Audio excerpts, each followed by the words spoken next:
निघाल्याच पायी शिर्डीला. धाडलं बोलावून जणू साईन ये म्हणाला तो पालखी घेऊन. केली त्यानं आज्ञा मला.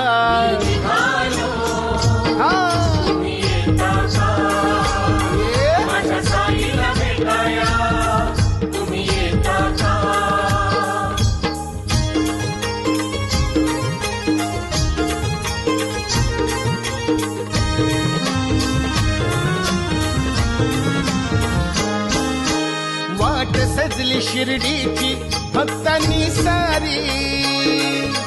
भगवे झेंडे फडकती त्या हो अंबरी.